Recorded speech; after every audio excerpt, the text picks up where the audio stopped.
Better range and motorway performance for this likable mid-sized EV are very welcome, but they demand a price premium.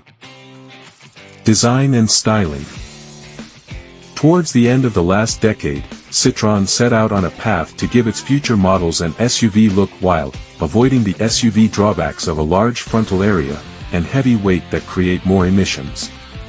The Citroën C4 and e-C4 hatchbacks were the first examples of that plan being put into action. Quite interesting looking, isn't it?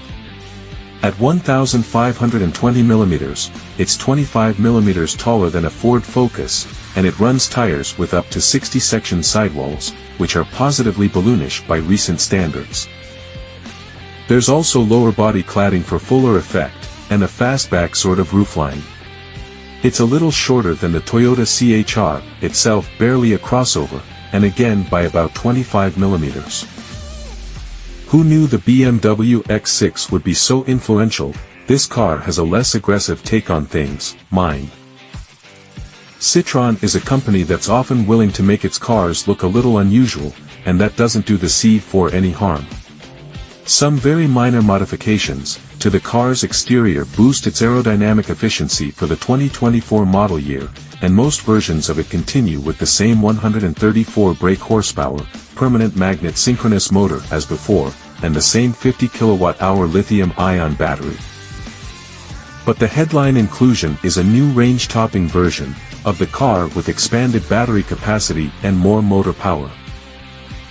The battery cells for it have a more nickel-rich chemistry, increasing total installed capacity to 54 kWh, and range as far as 260 miles on the WLTP combined cycle. And along with that battery comes a new hybrid synchronous drive motor that makes up to 154 brake horsepower. Both low and high-powered versions of the e-C4 have the same homologated curb weight, but the new, more powerful model actually has the marginally better lab test energy efficiency. It only produces its peak power if you are in sport driving mode, leading to a WLTP combined electric range estimation of 260 miles. Interior. The Citroën e-C4's spacious, boldly featured and imaginatively laid out interior helps the ambience transcend the influence of some of the cabin's cheaper feeling materials. The seats are comfortable, the instrumentation and infotainment systems clear and navigable enough. There's a wide variety of materials and finishes, from traditional graining to modern technical graining and fabrics, including a bold sash down the door. Physical, rather than exclusively touchscreen activated, climate controls are an aid to usability, and when you're driving, the downsized digital binnacle screen gives you all the information you really need, in line with the car's simplified, functional ethos. The driving position is sound, there's quite generous space in the rear, and the boot capacity is a competitive 380-1250 liters. The C4 is 4.35 m long, so not huge for a car in the Volkswagen Golf class, but it still offers plenty of cabin space, albeit with a higher-rise driving position than some hatchbacks have. Rumble around with your heels under the driver's seat, and you'll feel the molding within which the car's drive battery is carried, which you're effectively sitting above. All versions of the car get a 10.0 inches touchscreen infotainment system, with smartphone mirroring as standard, not the easiest to navigate, although it has a few useful physical shortcut buttons, and a 5.5 inches instrument screen.